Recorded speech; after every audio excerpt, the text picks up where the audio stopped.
We're just going to wait for a few years to come on before I say good evening. Because we finally got there. Give us 2 seconds. We'll wait for a few people coming on. Let me have a look who's on. I'll get us on here, Philippo. And then we'll start. There we go. We're live. Look, we're live here from Boro Chat HQ. Go on then, Niaomi. Take it away. Oh, it's you. So, can I see any comments? Not yet. Have we got anyone on? There's a couple on. No, they're coming on nice and gradual. It's a bit different to normally. So just to let you know what happened, basically, we've come in, we work off a laptop. Listen, I'm sounding very technical again. I haven't got a clue what I'm talking about. But basically, Phil does it all. And basically, Phil's just let it go on to update, and we're still waiting. Anyway, we've always got a fallback plan. So we'll start where we are. Welcome to Boro Chat here, episode 8, by the way. Have we got to episode 8, by the way? And not been taken off. And not been taken off, and the club haven't sued us yet. Welcome to the Teesside Rambler, Mr. Phil Bullock, chatting all things Bullock here in Yasgaff with our fantastic guest, Coventry fan, all the way from Redcar, Niaomi. Good evening. Good evening. Now you're going to hear me rant a little bit about Huddersfield, but then we are going to come to you about Coventry, all right? Because we want the Coventry fans. Go on, I'm just looking at some comments. Yeah, we want the Coventry fans. Oh, the Coventry fans are on board already. Got a couple of Coventry fans who are going to watch us tonight. So good evening to our Coventry fans who are watching your fan as well, live on our Boro Chat tonight. We'll be chatting Coventry very shortly. So for the Coventry guys and gals watching, you're going to have to put up with us whinging about Huddersfield first. But look, I'm going to go into Huddersfield. Thanks for watching. The normal people are watching. Let me go through them before we start. Stuart Gawley, Tony Dixon. Good evening, Tony. By the way, from BT Promotions, one of our stellar sponsors. Anyway, now we'll come on that later on. Elliot Baines watching. Courtney is saying, all the way in sunny Primrose Valley, Courtney's watching. Craig Allett, Christine Max watching. Live stream all the way to Primrose Valley. All right, Courtney, I'll give you the plug. Get yourself out of the club. You can't leave the kid in the chalet and get yourself in the club. Well, I know what you do. Glenn Watkins watching. Is Glenn He's a Coventry fan. Glenn's a Coventry fan. Welcome. Get off. Glenn, welcome to Boro Chat. Matty Wilson watching and Michelle Besford's watching. Evening, Michelle. Right, let's go straight into it. Look, I'm going to go through the team. But and I was there. Went down on our other sponsor at Teesside Travel. Went down there last Tuesday night. Me and the Redcar Rock were down there. Went down to Huddersfield. When I seen the starting lineup, I won't lie to you, Phil, Niaomi, I was expecting fireworks. I thought, this is a good attack inside this. And let me quickly go through the side for you. Tom Glover made his first appearance in a Boro shirt in a proper game, if you like. So there was a change. No De Jong, Tom Glover was in. Coulson, Rav van der Beer, Lenihan was the captain, and Paddy McNair. We played a 4-3-3, so we had Hackney, Barlaser and Piero, which I thought, nice one, he's going to get a chance, this lad. And then we had Sammy Silvera, the young lad Rogers, and Isaiah Jones in a 4-3-3. Now, Phil, before I come on to it, right, we lost the goal 4 minutes in. Were you expecting us to go 1-0 down? No. Not at all. Oh, and on that bombshell, we'll see you next. Can we elaborate, my mate? No, because that's probably the starting lineup that most fans expected against Millwall. You know, the only change is going to be Tom Glover will be out and De Jong would be back in. But it wasn't. He went with that lineup for Huddersfield. It was a shock to see us go 1-0 down in 4 minutes. But that's typically how Boro do things. We seem to concede, and then it's a bit of a kick up the backside and a wake-up call, and then typically we work harder, we play better, and then end of the game we've come away with our name in the hat for the next round. So, I mean, look. Like I said, me and the Redcar Rock travelled down there last Tuesday night. I won't lie to you. the goal that Warnock's side scored, I'm not even gonna criticise it because I can actually see what Carrick's trying to do. We want our goalkeepers to play out from the back. We're giving Rad van der Beer the ball 8 yards out. He's trying to play a 2-yard pass with his defence. He wants them to play confidently like that, and mistakes will happen when you play like that. So to go 1-0 down, left and right to me, I've got some Boro fans giving it, yeah, right. I can't even say what they were saying. I was thinking, oh, wait, guys, we're like 6 minutes in. You know, we've made one mistake, they've scored. You know, I wouldn't expect a championship side not to score. But what worried me in the Huddersfield game, I won't lie to you, and look, I'll have loads of Boro fans coming on here having a go at me tonight, but that's what I'm here for tonight, because I've got some rants to come out with me later on. Isaiah Jones, I wouldn't pay him in tap washers. This Isaiah Jones, all those Boro fans singing Running Down the Wing and all that, well, I'm sorry, we haven't seen the same Isaiah Jones for 18 months. Now, I know, and I'm well aware, that young man's had problems off the pitch, all right, and things like that, and he may take some time to get back into it. But at the minute, he's taking the space up that we can't afford. We can't afford players to play like that. And I've watched him when he came on against Millwall, not effective. I've watched him play the full game at Huddersfield, nigh on. In fact, he did play the full game at Huddersfield. Looked lazy to me. And I watched him play at Coventry. No product. We're carrying a player there. It's like 11v10 to me. All right? But look, you are right, Phil. We're in the hat. Unlike some other teams. But look, what I would say... Who did you lose to? Let's not go there. What league are they in? What I would say is, I would take the reverse fixture. I'd rather be out the cup and we beat Coventry on Saturday. But my overall question before, and look, we're not going to mull too much on Huddersfield. My big question is, Phil, and I have my own opinion about this, would that 11 we put out beat Neil Warnock's 11 if they'd have had 11 men on the pitch at the end of that game? No. So there you go. And I think that tie has got draw wrote all over it, 11v11. And that's what worried me there, because I was thinking, we've put Piero on, we've got Sammy Silvera on. I'm looking at a team here what should be pushing forward and trying to score goals. Going to speak about the Coventry game very shortly. Exactly the same with Huddersfield, exactly the same with Millwall, exactly the same with Coventry. We get to a certain point on the pitch and it stops, it dies, it's finished. Normally, and we'll come on and chat about Chuba leaving very shortly, we slam the ball into Chuba's feet. Chuba holds it up very well. You know, he does that little dance around, he does. The left and right wing backs or whatever we're playing are bombed forward. He passes the ball off and he's in the middle there or trying to pass it to a centre forward. We haven't seen that one iota. I didn't see it in a pre-season game because he wasn't there, Chuba, in any pre-season game. I haven't seen it in any of the league games and I haven't seen it in the Huddersfield Cup game. But you can't be that reliant on one player. Exactly. Which, by the way, leads me straight on Niaomi. And we might as well go straight to it. I'll cover some ground very quickly. Boro play Bolton in the next round of the Cup. 29th of August, regular rock, isn't it? Yep. 7:45 kick-off, I think. We think the tickets are going to go on sale round about the 20th of August. And Phil, Teesside Travel will be taking it? No, of course we will. There you go. So Teesside Travel will be taking a coach down. So get in touch with the guys at Teesside Travel, one of our sponsors. If you want your travel down to Bolton away in the next round of the Carabao Cup. Coventry fans, this is your turn. Niaomi, now we know you've come all the way from sunny Redcar to see us. Didn't even bring us a lemon top, by the way, from Pasitos. 3-0 defeat for the Boro. Is it what you were expecting as a Coventry fan? No, definitely not. So were you expecting more from us, or do you think there was a lack of Coventry? I was expecting more from you, I have to admit. I thought the teams, to me, looked relatively evenly matched. I wasn't expecting you just to get so far up the pitch and not be able to get further. I mean, let's be honest. The Coventry defenders on the easiest game for me. I mean, other than 10 minutes, Phil, and you were there. You watched it live. I wasn't there. I've watched the highlights. I've watched the majority of the highlights.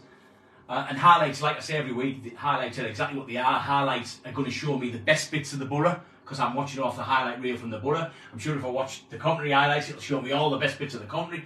But for me, Niaomi's at the nail on the head exactly again. We have no outlet, and their defenders, I mean, two of them should have just pulled the deck chair up, because for me, again, Isaiah Jones, nothing really to do. Sammy Silvera, although he's very, very exciting, you know, and look, I'll go through the team. Obviously, Dien came in for Glover from the Huddersfield game. Coulson, again, stayed at left back. Lenihan, another stalwart captain of the side again. Dale Fry came in for Rav van der Beer. And Paddy McNair, again, played again. Dan Barlasser and Aidan Hackney, because the Boro, for some reason, changed their away formation from the 4-3-3 at Huddersfield to 4-2-3-1 down at Coventry. So that left Barlas and Hackney sort of two holding midfielders. You had Silvera, Rodgers and Isaiah Jones, the three behind the one lone striker, if you can call him that, in Matt Crooks, came in for Piero. So Matt Crooks wasn't a striker because Matt Crooks had a sort of free role. He was everywhere on the pitch, but up front, for me, Morgan Rodgers was more up front. But we have the same problem all the time, Phil. And we are going to come on to it because we're going to talk about Tubago and how we're going to invest the money and things like that. But whilst we haven't got anyone like that, should he be putting Gilbert on? Should he be putting Coburn on? Could Piero play up front? Could he have got us a goal against Coventry? You've asked a good question there. Against Huddersfield, we played 4-3-3. And then come straight back to the league game and we're playing 4-2-3-1 or whatever. Why? What's the game plan there? Well, it shows, in my opinion, again, and I say it every week, Naomi, it's all about opinion. You know, the Coventry fans are watching us today, they'll have a different opinion than what we're doing, you know. But look, they took all 3 points. And by the way, we called that 2 weeks ago.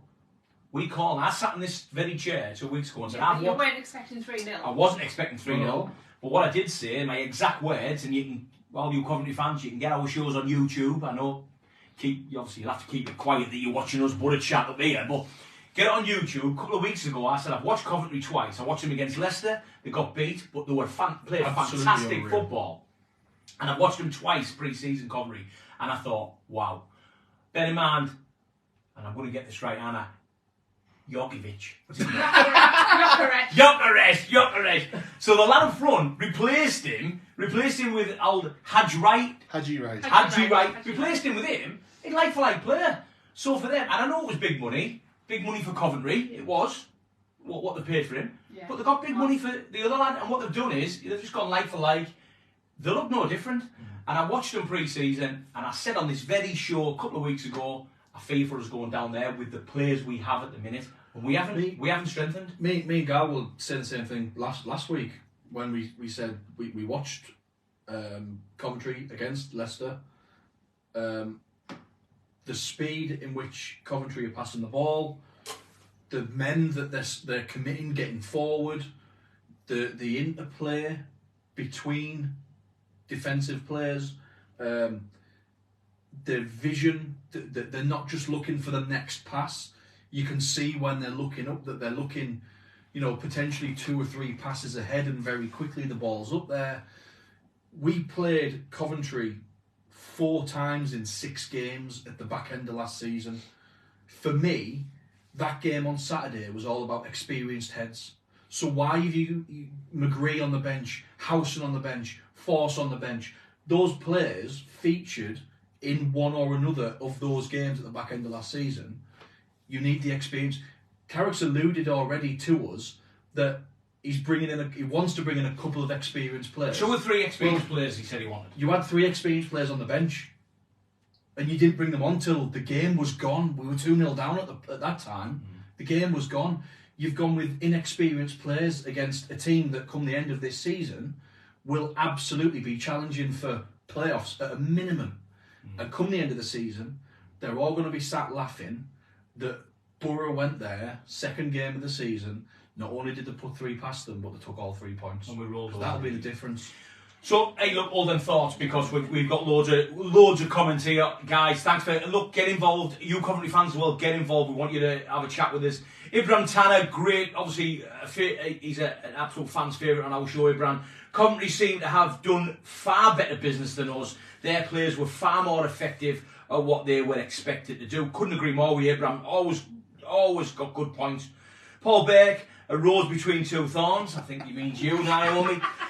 Mark and Vicky Smith. Hi, Niaomi. Great win for the Sky Blue Army and delighted with the 3 points. But I lacked a cutting edge. Mark, Vicky, welcome to our channel. And hey, we couldn't agree with you more. We've been saying it for weeks.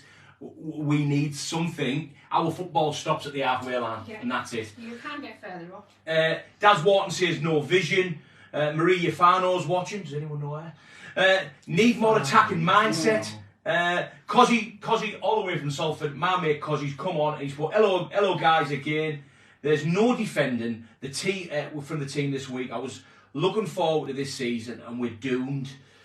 Both league games had no passion, looked out of ideas. I wish Akpom would go so we're not worrying about him. Coulson I like, but he's not good enough. Jones has lost all confidence. The new players are poor. At the moment, we need a win, and it's been a long time. Is it written there in essay? Yeah, because he's great at essays. You should see his company and platoon and section battle drills. He is the man. Note again, I'm going to come on to a couple of them points in a minute. Cozzy, Chash is watching. Nice specs, but you don't need them. Al, you are absolutely right, mate. It's just cosmetic. I always, I don't need them. Who said that? Anyway. Eddie said, would you rather play Jones or Crooks? Neither for me. Piero and Force should be starting. One against Huddersfield against 10 men.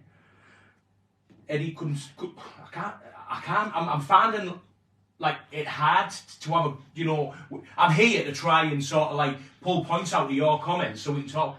I'm finding it hard, Phil, because Boro fans, like the majority of Championship fans, know their football. Yeah. Daz Wharton's come back on. Akpom got out while he can. No passion in the players. They need to kick up the quack. Michelle Besford. Evening, Michelle. I'll teach you to do that, Naomi. We'll find out on Saturday if they're good enough against Warnock's team again. You're absolutely right. Glenn Watkin. Boro look woeful. Short as they're really missing players like Giles, Ramsey, Archer, Akpom. If you don't get quality signings in before the window closes, struggle to replace to replicate last season's finish. Couldn't agree more.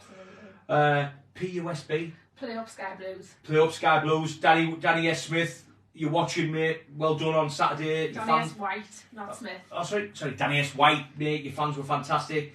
Glenn Watkin, if Rodgers scores double figures goal-wise this season, I'll be amazed. I don't think he's goal scorer. I don't think he can score. Honestly, Daz, I do not think... Couldn't score in a brothel. No. Oh, I wouldn't, mate. Let's keep the tone. To be fair, Daz, it's one thing I can actually come back on one of these points because I don't think he's a striker. I don't think he's a number 10. He's not. If you want my limited knowledge of football in my 28 years of being on this planet, stop laughing. 28 years of being on this planet, I think he's a winger. I would take Isaiah Jones out, I'd move Rodgers to the right, and I'd put, we need a big man up top, or we need a striker up top. That could be Colgan, it could be Force. You don't need Rodgers. Like a cheers you take off player. Yeah. Anything other than what we've got now. Neil Thompson's watching, Reece Thompson's watching, Kelly Thompson's watching. We've got the Thompson family watching, to be fair. Ibram's come back on. Force up front, Rodgers right, McGree behind Force makes sense to me. Hey, I'll tell you what, great man stinks alike. Brian Venner's watching, Colin Ward, the man in black's watching. But it looked how Coventry fans feared we would be without Gyökeres. Yeah. Did I get that right? Hey. And him and our loanees for last season. He's absolutely right. Stuart Gawley, walk and pace, might as well play for the over 40s. If I'd have took my boots on Saturday. Anyway. Yeah, if you'd have gone on Saturday. Yeah. Tony Guest on there. The legend that is Mr. Tony Guest. We're going to have to get you on this show one day. Rodgers no good with his back to goal. Improved second half when facing the goal, but still can't believe he was a City player. Chris Lofthouse, anyone remember him? He's watching. Lofthouse. Michelle Besford, I'm not doing it again, Michelle. A lot of frustration. Normally, Cool Carrick got a yellow card for dissent. Riley McGree apparently went straight off the pitch without stopping. There's loads. Look, we'll come on. We'll come up. There's loads I can talk about there, and not much I can.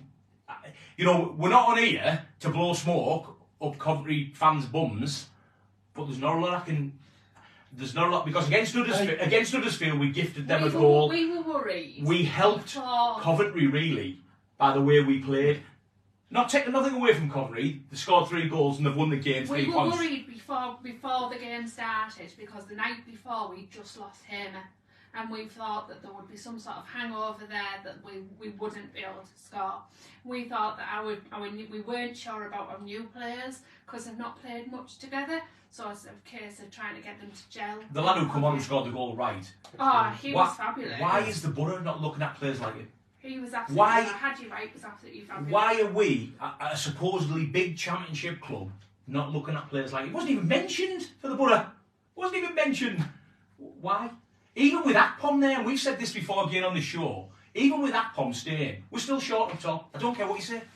Even with Akpom, and now he's gone. It'd be nice for the club to come out at some point, which we know they won't, but it would be nice for them to come out and detail some of the questions that fans have, because it would be great, just from a fan's point of view, to try and understand what the club are looking for. And I know the reason they're not doing it is because they're going to be inundated with messages saying, have you seen this lad, have you seen? And then everyone's going to be trying to send the club who they think is a good player. I mean, don't get me wrong, we are linked and there's a few rumours and we're going to come on that a bit in a few minutes time. Obviously, in a few months then. Yeah. Well, it won't be that long. It might be by the time we get a signing through the door. Can I just say, the laptop has just started to update now. So, we're only 20 minutes in. We would have been here. Yeah, you say that. You say that. No. We Paul's saying that. The text has changed. It's still on 0%. Yeah. And on that bombshell, Paul's was technically minded, isn't he? So look, Two. We go back to that Coventry game, and like I say, I'm going to go back. I was fearful to go to Coventry. I've watched them play. I thought they were fantastic. However, you are right. I didn't expect to get beat 3-0. No. I didn't expect us to let 3 goals in. The young players that Carrick has brought in, and you are absolutely right, Phil. We have seen quotes from Michael Carrick saying that I'm happy with the young players we brought in. Your Gilberts, your Silveras, your Rodgers, all them players he's brought in. Tom Glover, but he did say, I'm going to try and now bring in 2 or 3 more experienced players to get the balance right. Yeah. But he said he was happy with those young players. But when is he playing them? Because I don't think other than pre-season I've seen Gilbert play. It's a great point. I mean, at what point in the game was he watching on Saturday?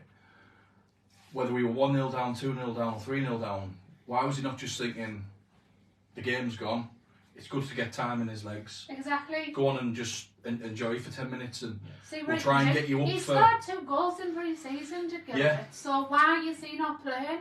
But at the same time, why he must why see is something Piero not playing? Why bring Piero back from the loan spell? Why involve him in match day squads? I know he played against Huddersfield, totally different though, because it was a cup game. Why involve him in match day squads, but then not use him when Martin Piero is arguably one of our best players, and we've seen that in little flashes in games before we went on loan. So why are we not trying to use that to our advantage? Why are we just leaving him sitting on the bench when fans are stood there screaming that something needs to change? Not only were we not getting the ball to the guys that should be scoring, or we were but they couldn't score, the goals that we shipped were appalling goals to concede. The other way, yeah. In fact, I'd say the last 4 goals we've conceded, Huddersfield, look, Millwall at home, the young lad comes on, his first ever professional goal really in a professional game, comes on, scores a goal.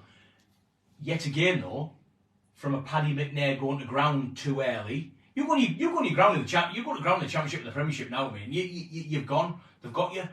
He done that too early, went to ground, they scored a goal. Every goal we've conceded, Cup or League, up to now, has been from the Borough's doing. And again, I know we've got Coventry fans watching, I want to take nothing away from Coventry. They won the game fair and square. However, the one off Lenihan's chest, I won't like you, I think Hackney was to blame for 2. And I know Dale watches the show, and I know he's under a different name when he's watching the show. And Dale, you never get a criticism of me. Didn't have the best game at all. Dale Fry on Saturday, I know he's not your cup of tea. Dale knows that he's trying to win you. He's trying to win the Teesside Rambler over. But you never get me criticised, because I think he's a good defender, Dale Fry. I think he's a proper defender. The problem is, it breeds in. When you haven't got nothing to aim for, and we haven't got an outlet, which we haven't, we start playing negatively and coming back. So Barlas's pass, and again, I was having a conversation with my brother-in-law yesterday, and him and his son said to me, Barlas was woeful. I thought Barlas was the Butters' best player against Coventry. Yeah, he was. He didn't mislay a pass. The problem is, because he hasn't got a pass going forward, he has to stop and either go sideways or come back. And that's the problem with the Boro at the minute. It gets to the halfway line and dies. The thing is, we had quite a good midfield on Saturday. So our good midfield could sort of take that and move it further. Soaked it up, didn't it? Yeah, absolutely. So you basically stopped dead halfway. We could keep going. We had nothing to get beyond. We played good in spells. 10 minutes of the overall 90, I would say. What's frustrating, and I said this after Millwall, I said it exactly the same after Millwall. When Coventry were on the ball, players were moving, trying to find positions, trying to pull players out of position to try and create a gap for somebody to run into. But that's how we play. We play but when like we've that got the really ball, fast. when we've got the ball, McGree passes to Barlasser, McGree stands still. My job's done. It's grassroots football. That's kids football. You're either telling the kids not to all chase the same ball, or somebody to make a move. One of the reasons I became a Coventry fan is because I like that sort of fast-paced, tiki-taka football where it's a lot of short passes very quickly round the pitch and movement, and that's what I like, and that's one of the main reasons I became a Coventry fan. And frustratingly for us, on the rare occasion, I'm not getting the Quackatron out. On the rare occasion that we do get the ball into the final third,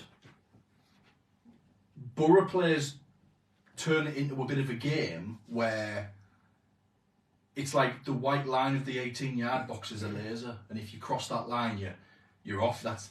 We just pass it and pass it and pass it and pass it and pass it and pass it and pass it, and then lose it, and you're like, what the bloody hell was that? What I will say is players will only do as they're told. And I said it right back at the start of this show when I said about the Huddersfield. Carrick's, I can see with my football and head on, I can see what Carrick's trying to do, and it is the way football should be played. It is. The problem is we haven't got anything in that final third to give him the outlet. Now, do you think Michael Carrick's not sat at home now watching Yaff, the Rambler and Niaomi saying, they've got it spot on them, let's give him a job. He knows. I could see by his face, I could see by Woodgate's face on Saturday, they're as frustrated as us Boro fans. He needs someone in. Yeah, but he's got the opportunity to go and do it, whereas the only question, but he's also got the players that could do that on the bench. Exactly, that's the only question I would have. You've got Gilbert, Coburn, Fours, Piero, all on the bench there. What does Why Gilbert not change it up earlier? Yeah, earlier. I'll just quickly go to the social media because Eddie Nichols come on and said a great thing. I'm sure he'll get onto this Yaff, but I'm not sure Carrick is getting the backing he needs. Will he get the transfer fees from Akpom sale? Probably not. The chairman's too quiet for me. Stay tuned, because the Yaff's got a bit of a rant head, and I've got some facts and figures in front of me. What are straight off the internet, freedom of speech, and I've got the true facts in front of me. Some questions I'd like answering. Let's have a look. John Lilystone's watching, Graham Arundel's watching, Kirsty Lee's watching. Which Coventry players impressed you the most? Glenn Watkins is asking me. He's asking me, Niaomi, let's ask our Coventry fan. She knows all of... But who impressed you the most with the Coventry? Josh Eccles was really good. He's a bit like your Dale Fry. He's one of our... Is that the centre-back? Yeah, he's a midfielder. Oh, who's the centre-back? The centre-back. You had a tall centre-back. He was just every time a ball came in, he's just knocking it like no threat. I thought he was brilliant. He's really, really good. Thought he was great. He's really good. But yeah, so you've got that sort of, you've got the back line and you've got the midfield. Like I said, Josh Eccles was really good. I don't think he always gets the credit that he deserves. From me, Glenn, from what I've seen, and look, the Rambler was there. I've just watched the highlights, and I've also watched your Coventry highlights as well. But I can't see past that. You knew forward. Was it Hatch Wright? Hatchy right. I'm telling you now, I could not see past him because when he came on, he looks a player, by the way. And he's rapid, isn't he? He looks a player. He could be the Akpom of this season. He could score the goals and score the goals actually. like Akpom last year. It would not surprise me to not see him score 28, 30 goals this year. For a young lad running at a defence, For a young lad running at a defence, he's so confident on the ball. His footwork on the ball when he's trying to. I mean, he doesn't skip past players. He strides past them. He knocks that ball ahead of him, runs onto it. You're not stopping. Nobody's stopping him. Whether it's a Paddy McNair dodgy tackle when he goes to the ground or it's a Dale Fry, nobody's going to stop him. So look, for you Coventry fans watching, you might want to switch off now because he's just going to turn into a bit of a butter rant from Yaff. But Glenn Watkins said that Barlaser was the best. there you go. So there you go. There's a Coventry fan telling us that he thought Barlaser was the best Boro performer on Saturday. And do you know what? I agree. And like I say, my brother-in-law, who by the way has played over nearly 400 games, 500 games in the Northern League, so he knows his football, and he couldn't see it. For those Boro fans who think Johnny Howson is the answer to our midfield, I love Johnny Howson to bits. He is not the answer at his age to our midfield. Barlaser is. We need to help him. We need to support Barlaser. We need to. What I mean by support, I don't mean every fan buy his shirt. What I mean is, we need Carrick to build the players around our centre midfielder, a bit like he done to Howson last season. Howson didn't do all the running. Hackney done it. Do you know what I mean? That's what I was saying about our midfield. Our midfield are quite solid, so they're quite good at that sort of passing and what have you. So they're supporting each other. That's what you need. Supporting midfield. So look, I want to move on to a couple more bits and bobs before we finish. The Tube Akpom thing, look, we have looked on every social media outlet we have before we came on here, and it's still the same party line. Both Lens and Ajax both put a €15 million bid in. 15 million euro bid in. Both accepted by the club. We've now found out that Lens has pulled out of that deal for whatever reason. If I was to hazard a guess, it's probably because Akpom's agent has went, he's not going to France when Ajax have come in, and probably Ajax are paying more wages. And who would you play for as a fan? Would you go to France or would you go and play for Ajax? Come on.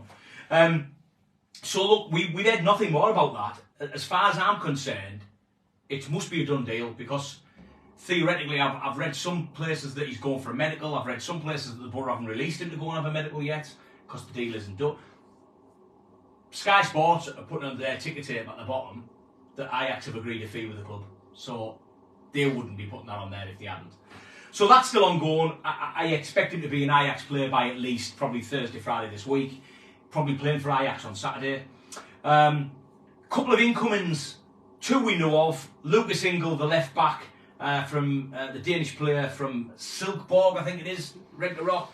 £1.5 million English pounds that we've apparently agreed a fee for him. However, no medical's been set, no nothing.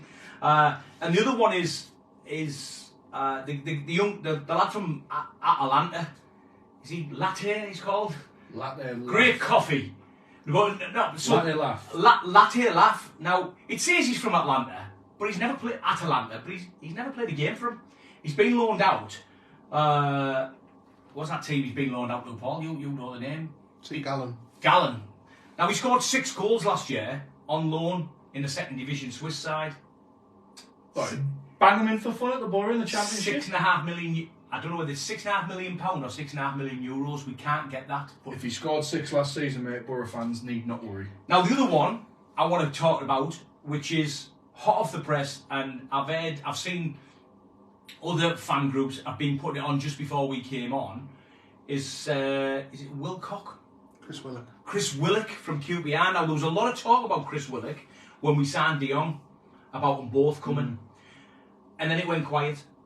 And now it's sort of, from what I've... Is that the club waiting for the Tuber deal to go through before... Well, from what I've read, and I'll tell you where I've read it from. I've read it from the QPR fan zone. The guys put it on that basically he's been calling him a butter player for nearly a week. He's saying it's a done deal. They're just waiting for him to go and have a medical. But like you, Phil, I think, are they waiting to see the Tuber deal go through to release the funds for Willock? Now, there's a couple of names in the frame. You make of that of what you will. My big gripe here, and I'm going to go back to... Strap yourselves in. No. I'm going to go back to Eddie Nichols' point about is the chairman back in. Now look, we're a relatively new fan group on here. We don't... I know the YAF and the Reg the Rock and the Seaside Rambler have showed our faces on other fan groups and give our opinions. We've never ever openly come out and slagged the club off. I wouldn't.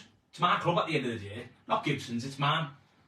You know, you have a right to have an opinion, you know, on things. But I'm a right to have an opinion. So I've got some proper facts and figures here, because every single time we talk about money at my football club, and I'm purposely saying my football club, right, because it has been for the last 47 years, every time we talk about transfers or money, we talk about FFP, fair play. So I've done a bit of delving today. The YAF's done a bit of research without super duper McCartney. Must have finished work early. So I've done a bit of research, and I'm going all the way back to a defender called Ben Gibson. Do you remember him? The chairman's nephew. Right, well, he's an academy player.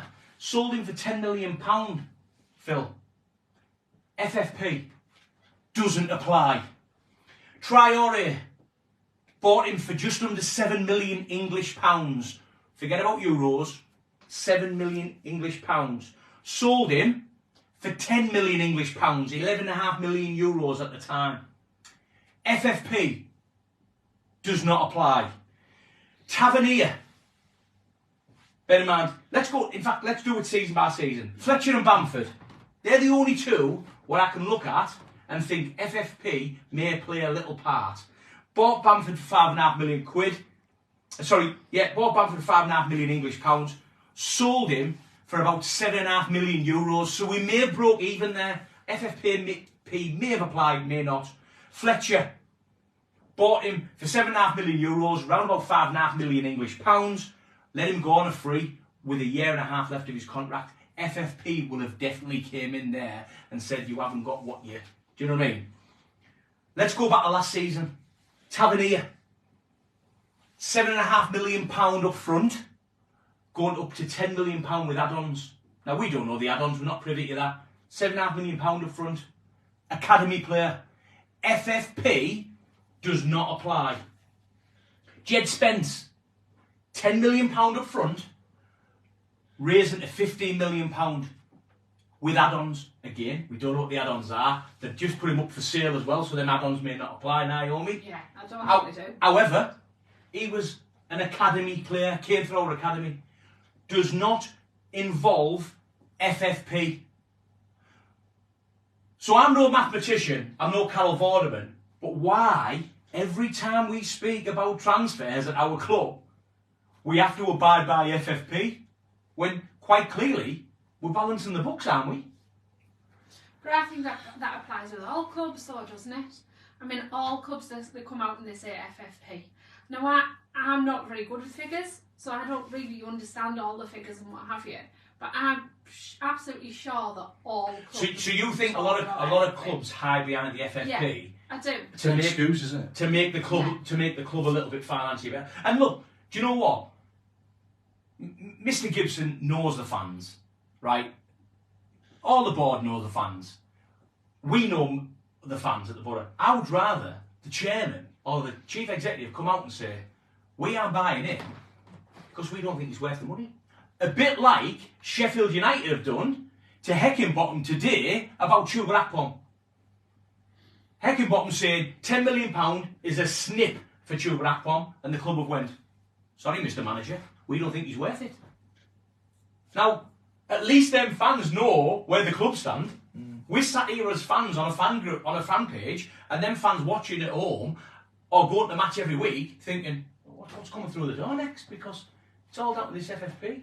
And look, undoubtedly my figures won't be right. But it's only been what's been published.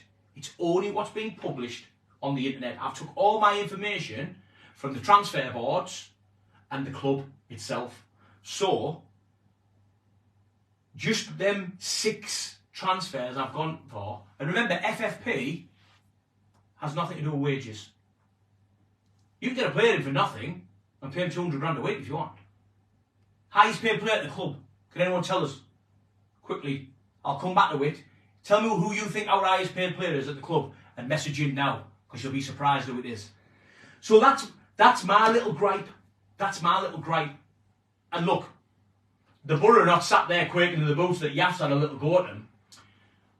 But it's the fans for me, because I've said this on many occasions, and look, I am ranting. I'm going to stop very shortly. I appreciate it. Naomi's going to get me an headlock in a minute.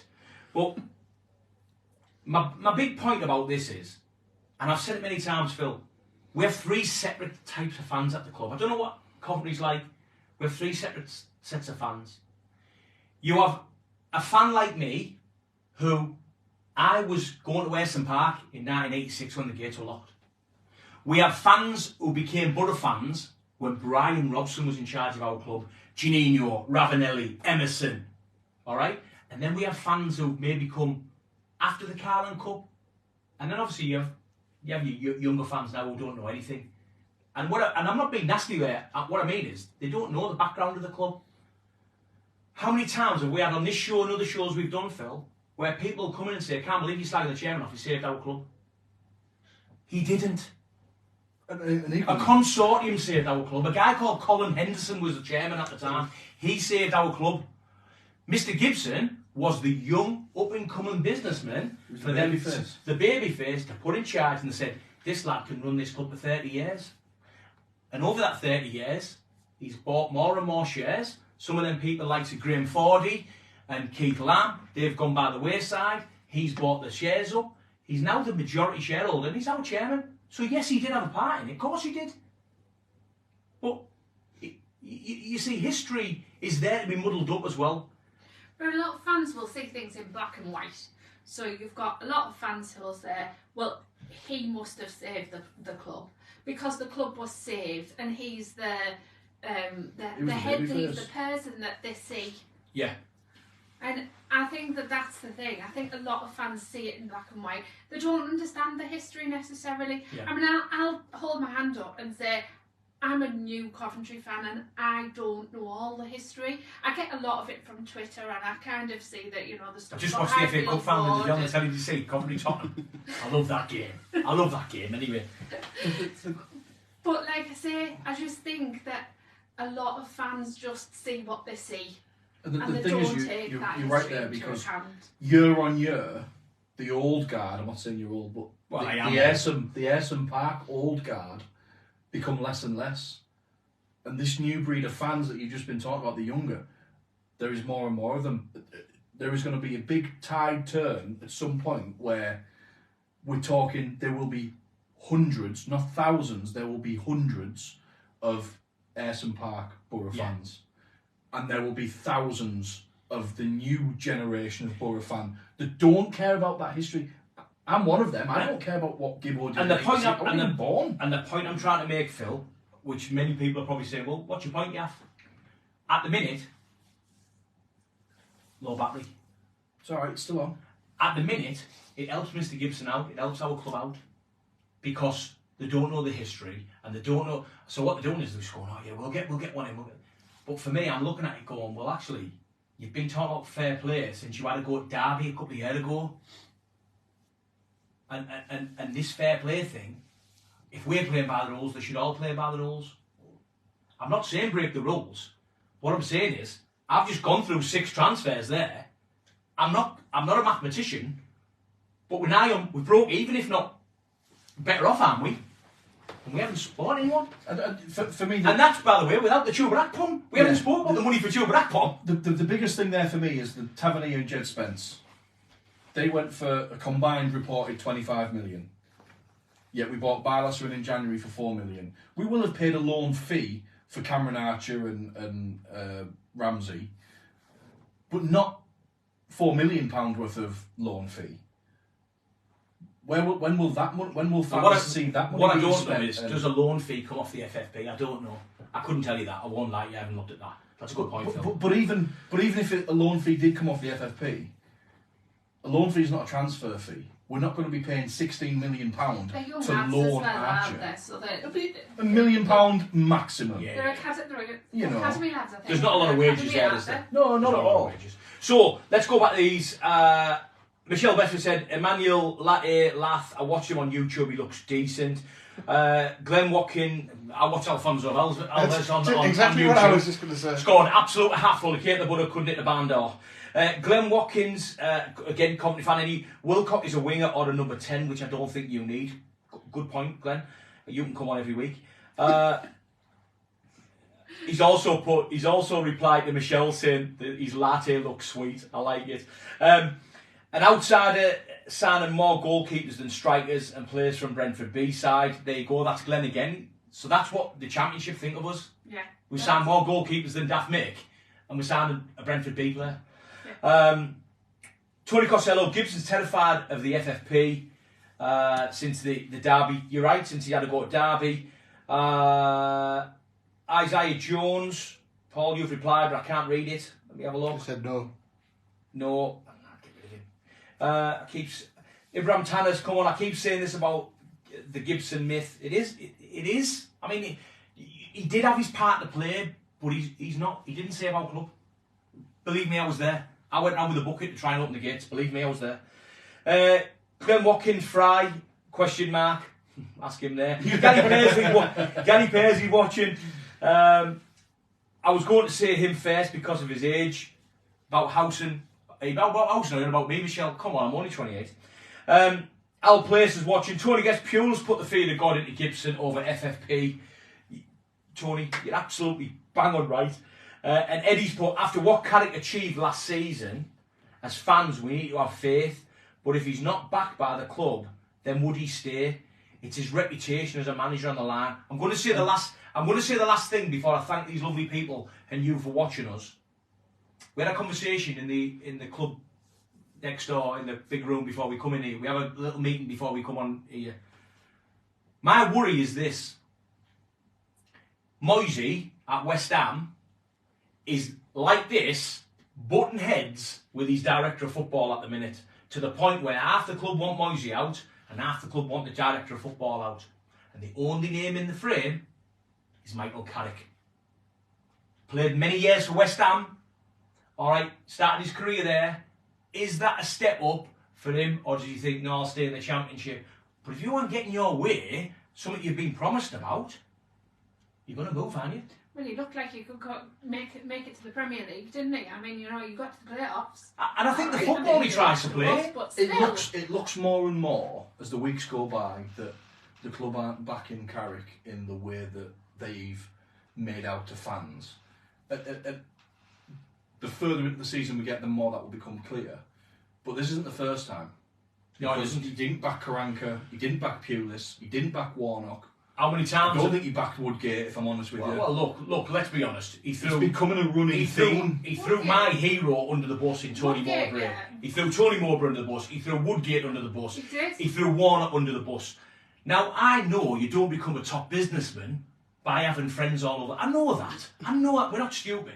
However, you are right. We've got a track record, Phil. And this last 3 or 4 years, we've gone from a chairman that has faith in managers and backs managers to having 5 managers in 4 seasons, and that never happened. So that's the good thing about having our new owner, and I've been quite sceptical about him, but he does appear to be backing Mark Robbins. That's what you need. And Matt Robbins. Speak for yourself, and he's got great coaching. Last couple before we go. Ibrahim's being back on. The club are gambling on development and selling young talent. When Plan A is gambling on development, we're not in a good place. I just hope the gamble pays off. Gary Beckett, my cousin's watching. Tony Guest's been back on, and this might be a bombshell for you. Michael Carrick has just sat down next to Fergie live on TV at the Manchester. Be asking for game. advice, warning. So there you go. Guys, thanks for getting involved. Always a pleasure.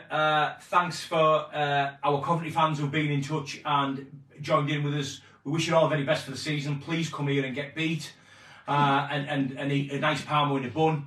Niaomi, thank you very much for coming on. It's always a pleasure. The Rambler, I'll see you next week. I'm Yaff and I'm off.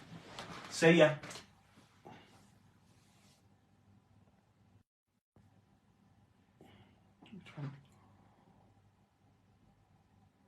Go on, Paul, you can do it. What if I can? I can't hold this pause any longer. Press the screen. Oh, wait, mate.